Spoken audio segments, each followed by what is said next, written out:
I think back to my very first art fair I ever did, I realized I had a lot of things to learn. And I thought in this video I would share with you some of those things I figured out over my 10 years of doing this full time. I think over that time I've done about 100 art fairs. So that is a lot of knowledge I've gained from experience. But I gotta say, when I first started out, I had no idea what I was doing. I knew that I needed the pop-up tent and some sidewalls, and really honestly, I held off from doing art fairs for several years because I didn't think I could make enough money at them. I had been trying to sell my work at coffee shops and little small gallery shows, things that were in our local community. We would have like a First Friday art walk every month. And so then artists would put their work up in businesses and people would go around and see all the work and you'd try to sell things. And I would never sell much. I mean, I might sell one or two prints, like maybe $100 each month off of doing these events. And if you think about it, that's a lot of setting your artwork up, being there at the opening, taking your artwork down, getting things damaged along the way to try to sell $100. And so when I started thinking about investing in an art fair tent and the sidewalls and weight bags and print racks and everything I needed, I started stacking up in the price. I can't remember exactly what all I paid, but I think it was around $800 for everything I got for my tent, including the sidewalls, to be able to do my first art fair. So I was really nervous about it because if I had been making only $100 a month at these other shows, why would I make that much more money at an art fair? But my mother had constantly been telling me there's this art fair in my town because she lives in Winfield.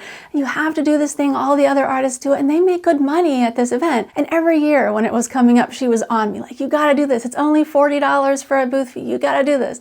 And every year I was like, but it costs like hundreds of dollars to get my booth. And I don't even have a vehicle to transport it to the show. I'm gonna have to take two cars there, my husband's car and mine, and shove everything in it to be able to try to fit all this stuff because we don't have a van. We can't buy a van to do an art fair. It just doesn't make sense. So I kept trying to explain that to her, and every year she was on me, you gotta do this. So 3, 4, 5 years passed and she's like telling me to do this, and I'm still struggling to try to sell my work. So finally I broke down and followed her recommendation, and I'm so glad I did. So we got everything set up. It was a real struggle. We had never set up an easy up tent before, never put on the sidewalls, never tried to sell artwork like this at an outdoor event. There was wind rattling my pieces around on the wall. I didn't know if they were going to stay up because I wasn't sure how these mesh panel walls worked even, or if I was doing it all right. I was hoping there wouldn't be rain and that I wouldn't get a lot of things ruined. And we did have to take the 2 separate vehicles to put everything in there so that way we could set up my tent. But it worked out and I made $500. And this completely shifted my perspective on running an art business. Now, I didn't know whether $500 was very good to make in an art fair or not, but for me, I thought it was. I was like, look, it took us 2 days of doing this. I made $500. Now, I hadn't made back all the money that I had spent on the booth, but all I had to do was a couple more shows. I mean, that was what was in my mind, and then I would have my money back. Then I'd be making a profit. So I was psyched. Then the very next weekend, I heard about a show that was in another small town near us. So we did the show, and as it turned out, not every art fair is a good one. I went there were hardly any customers. I paid $50 for a booth. I sold $50 worth of artwork, which means I had done an entire day of work for absolutely nothing, and I hadn't made any money to go toward paying myself back for all those art fair supplies. So I started rethinking the art fair plan, right? I was like, well, if I don't make money at these things, it's not really worth doing, and they're a lot of work, and I couldn't set up the tent by myself. I had to have my husband there, and he was also working for free. So then I started rethinking the validity of art fairs as a business plan for an artist, and that's when I decided to try to educate myself about art fairs. So I went online and read forum sites, anything that was available to try to teach me about doing these events, and I came across this forum. I think it was Art Fair Insiders, but it might be something else. I don't know. It's a long time ago. And so I came across this though, and there was someone on there that was talking about making $10,000 at an art fair. And I was like, seriously? $10,000?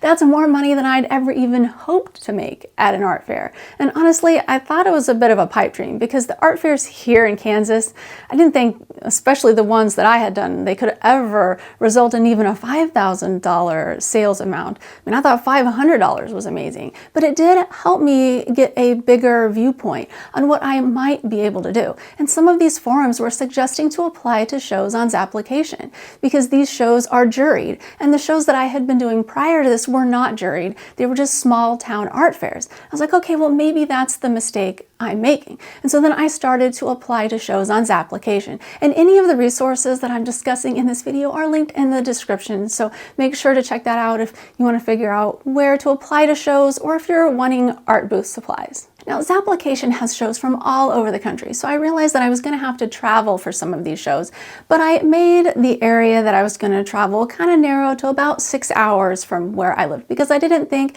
traveling any further than that would be possible for me. And I also realized that we couldn't take both of our cars to these events. I needed to buy a van. So I found a used minivan for about $300 to $500 that I'm still using to this day. I named her Big Bertha because she was like the biggest car I had ever driven up to that point in my life.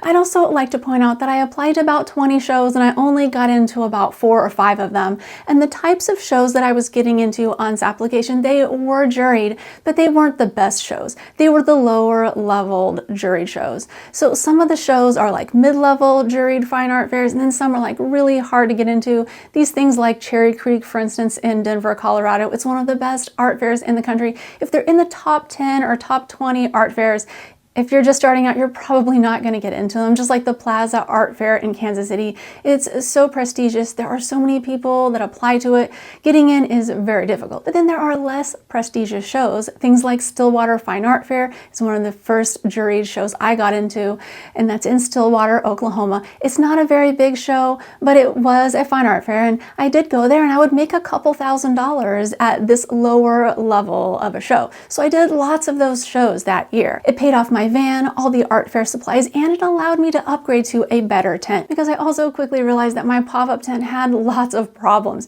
It would leak if there was rain because there was actually holes in the top of it. So then we tried to put like pool noodles in the sides because somebody at an art fair suggested that. We tried all sorts of stuff to get this pop-up to last, but it just wouldn't. Finally, I got the Flourish trimline tent. It was a couple $1,000s, but well worth it, because after that, nothing leaked. It was more complicated to set up and it took longer time, but having your artwork safe and sound when there are storms and high winds is crucial if you want to make a business out of this. And so I had to pay for that. But during my first year, I was able to pay for all of those items. And then I learned a lot along the way, and I talked to a lot of artists at the events. And this is another important thing to point out. If you're doing art fairs, talk to your neighbors in the booths when you're not selling, like either before or after the show. That way you can learn things from them. Like ask them which shows are good in their area, because a lot of these people are driving in from 4 or 5, maybe 10 hours away. And if you can figure out what shows they're doing regularly that are good, they can help you make more money. And this next tip I want to share with you is something that I learned from one of these networking sessions with another artist. And they told me about Sunshine Artist magazine. They have a top 100 list and a top 200 list for art fairs and arts and crafts fairs throughout the country. And artists go on there and review them and share the amount of money that they make at the shows. And if they're in the top 100 list, they're pretty good shows. So I was so excited to find out about this. This is about 3 or 4 years into my art fair adventure is what I kind of think about it, because this is something that is sort of like, I joke about it saying it's the art gypsy life, but you're traveling a lot on the weekends, maybe 1 or 2 weekends a month, you're doing shows. So it becomes kind of a lifestyle. And the cool thing is you see your art fair friends, your booth neighbors that you had from previous shows down the road at different shows. And so it sort of becomes kind of like a little bit of a community that you join into. You never know when you're gonna see an old booth neighbor or when they're gonna retire. Because it also can be sad if you've done shows with somebody for 10 years and then they're so old they can't do them anymore and they retire. So yeah, there's ups and downs to it, but it's a really cool thing, and there is a lot of community when it comes to that. So 3 years in, I realized about Sunshine Artist magazine. So I started doing all the shows in there that I could get into. But I quickly realized that when I was applying to them on Zapplication, I never could get in, but I could get into the craft fairs. And so Even though I'd never done a craft fair before, I thought, well, why not try? Because these are the top 200 craft fairs. They must be good. And they were. There are a lot of things I like and that I don't like about craft fairs, honestly. But the thing I like most is that almost all craft fairs are indoors. And indoor shows are so much easier than outdoor shows. You don't have to worry about getting rained on, the wind, any of that. And you can leave your prints out. They don't have to get dusty. You don't have to clean everything afterwards, because some of these outdoor shows can be so dusty that you literally have to dust off every single print that you had in your print bin, all of your artwork that was hanging, and it can get really time consuming to do that. And especially if it's dusty enough that you have to clean the mesh panel sidewalls, because you have to actually like take those out and hang them up and hose them down and let them dry like on a clothesline. And so it's a lot of work, like a lot of extra work. But indoor, you don't have to do any of that stuff. And so I love craft fairs for that. So I started doing these shows called A Fair of the Heart. They were all listed in the top 200 list. Most of them were in the top 10. And there are several different A Fair of the Hearts. They have them in Oklahoma City and Tulsa and Springfield, Missouri. And there were a couple of other locations, I think, at the time. But since then, they've phased them out. But my sales at these shows were better than any of the lower level fine art fairs I had ever done. I was regularly making $5,000 of sales at these shows, and it was amazing. And I was guaranteed to get in. There was a little bit of an application process, but if you are a fine artist applying to a craft fair, you're going to get in. But one of the things I learned right away is that you cannot take expensive paintings to a craft fair and expect them to sell. In fact, if you have your booth looking too good, people might not even come in because they don't think they can afford anything. So I learned to put signage and have everything in my booth so that it looked affordable. I would have big price signs for $15 prints on the front of my booth, because at the time that is what I was selling my prints for. Now I have since then raised my prices, but for the first 5 years of my business, that's what I was charging. For the next couple years, I really focused on craft fairs. I went all in on them, and I found any indoor craft fair that was ranked in the top 200 within a 6 or 7 hour drive of me to do. And I started showing my work there and selling regularly and making lots of money, or lots of money for me at the time. Then I tried to figure out what I wanted to do next, because one thing that I was having, like one problem, was that I needed a place for people to come work for me to bag the prints, because I couldn't do all of this work myself. I had tendinitis, and in fact, at the time I didn't know why I was having all these health problems, and now I do, because I realized I have a genetic connective tissue disorder called Ehlers-Danlos syndrome, and I needed a lot of help. I was paying my husband to set up my art booth for me at the shows. I was also paying an assistant, usually someone from the college that I found in the art department, to bag my prints. But what was so difficult was that everything was piled into this small house we were living in. I didn't have a place for someone to work very well, so I needed space. And after looking around, I realized that the mall that's not so good in our town, because they have like A malls, these are the malls that everybody goes to shop, and then there are B malls. These are the ones that are mostly ghost malls that people do for like mall walking. Well, that mall in our town, which now is barely hanging on, but at the time there still were some stores in it, and so there was some level of traffic, but they had stores in there that were like so cheap. So I ended up renting my store for $400 a month. It was an old sunglass hut, and it was beautiful. My gallery was amazing. I loved having it. It was so much fun. I did it for 2.5 years, but the best thing about it was it gave me a place for my employees to come work, and it gave me a place to store all of my stuff for art fairs. I had purchased pro panels for the indoor shows because it made setup a lot easier. But anyway, I had all this art fair stuff, and at the gallery I could keep it in there, and I could actually sell work out of the gallery. I can make an entire video just about lessons I learned from having that gallery, but I'm gonna try to make it concise because I know the topic of this video really is about art fairs. What I mainly learned from the gallery is how to run sales and how to do signage. Because at the gallery, I had to do these things. I had to have sales every single week to compete with the other stores. People expected it. They wouldn't even come into my store unless I had a sign out front that had some big sale going. And I also had to figure out how to have events and promote them at my gallery to be able to bring in customers. So I learned about doing Facebook ads and event listings and all of the stuff that I never knew about before. And it has really helped my art business. I kept doing my gallery for about 2.5 years, and then the pandemic happened. So we're at the beginning of 2020 right now. And the mall had been going steadily downhill anyway. More and more of the big stores had left.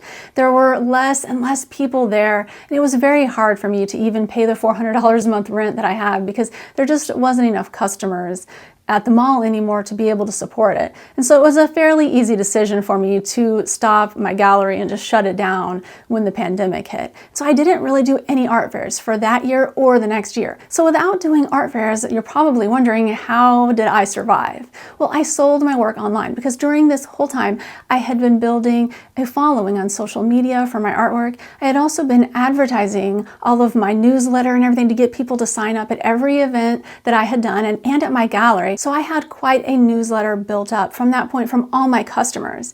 And what I did was I implemented the same strategy that I was using at the mall into my online sales. So at the mall, every single week, I came up with a new sale. A fun one that people liked were my secret passphrases, like cats rule, dogs drool. If they knew that passphrase and they would come in, they could get a free cat print along with their purchase over $50. So these were just some of the ideas that I had, but people loved the secret passphrases. They would be all like on the hush hush coming up to me in the store to make sure nobody else would know. And they would whisper as they were checking out their secret passphrase, and everybody got such a kick out of it. So I tried to do similar things online where I'd give discount codes with funny codes that they had to type in. I would have sales every single week, and that was key. I was just pushing the selling art. And this is something they say not to do. But I did this for an entire 2-year period, and I did not do art fairs during that time. And I was making a really good income. Not quite as good as I was when I was doing art fairs full time, but really good. I also gotta say, running this amount of sales and really pushing people this much to purchase flies in the face of all of the conventional wisdom when it comes to selling your art. Because typically you would think if you are pushing sales only, you're not sharing any other posts. I mean, every single thing I posted online was, please buy my stuff. It all was centered around, I need to sell this stuff. I have all this inventory left over from the gallery. I'm making no money because of the pandemic. Please buy my stuff. I'm giving you an amazing discount. I mean, that was the essence of everything. I tried to package it in different ways to make all of the different weeks have a special feel, but ultimately it was just, please buy my stuff. And I thought this would really turn people off. Most people would think it would, but it didn't. People bought my stuff. That's why I didn't start back to doing art fairs at first, because I didn't need to. So I took a couple years off, but then I decided that I wanted to start doing art fairs again because I missed doing them. I love being out there and showing my work to people in person, seeing people face to face and doing the sales aspect of it, making the sale, being able to celebrate after the event's over. And I still wanted to try to reach that $10,000 in a weekend sales level because I had never been able to reach it. The biggest sales I had ever made at an art show up to that point were around $6,800. Now that's really good. I mean, $6,800 is nothing to sneeze at, but it wasn't the $10,000. And so I thought, okay, I'm gonna go back to this and start doing more shows. After the pandemic, when I went back to doing the same shows that I had done before, I quickly found out that a lot of those shows weren't as good as they were prior to the pandemic. I think it was just customer buying behavior. People didn't necessarily want to go into an inside venue with 100,000 other people over a weekend because that was a really transmissible environment for COVID. And so I thought, well, instead of doing that, I'm gonna focus on doing the outdoor shows because those indoor shows just weren't as good anymore. And this is one of the things, as you are doing art fairs as a career, there are ups and downs. And some shows get good for a while and then they're not so good for a while and they may come back after a few years. And this is why you kind of have to talk to other artists, keep your ear out for whether or not the show has changed. Because if the show is good, then you want to keep doing it. If it's not, you want to stop doing it and do a different show. So what I started doing was outdoor shows because I thought, well, I don't have to wear a mask in the outdoor show. I'm safe out there. The customers don't have to worry about masks. It can be a more fun environment. And ever since the pandemic, I've really been focusing on the outdoor shows. Unfortunately, the bad thing that comes along with the outdoor art fairs is the weather, and there's no way to avoid it. And all of the dust and the cleaning, everything I hate about outdoor art fairs. but the sales amounts that I was making at these outdoor shows, especially because now after the pandemic, I had better work than when I was applying like 5 or 6 years prior to some of these better shows. So now I was getting in. And so I could get into the better shows and I could make even more money than I thought I could before. So I've had several shows at these mid-level fine art fairs where I hit the $10,000 total sales range. I've had 3 of them in the last 2 years. And so I'm so excited about that. I'm hoping that I'll be able to get into more of these similar mid-level fine art fairs in the future. So that way I can maybe even make more than $10,000 at a show. But long ago when I read that forum site for the $10,000, it was accurate. You can do this at a show. But I would like to mitigate expectations if you are just starting out, because as you can see throughout my career, it took me 10 years of working hard and trying to figure out how to make good work that people will sell, know where my target audience is, and all of that to be able to dial it in, to be able to make that $10,000. And so it's not something that you're probably going to do on your first weekend out. Well, I hope you found this information helpful. If you would like to learn more about doing art fairs, check out this video. All right, thank you so much for watching. See you next time.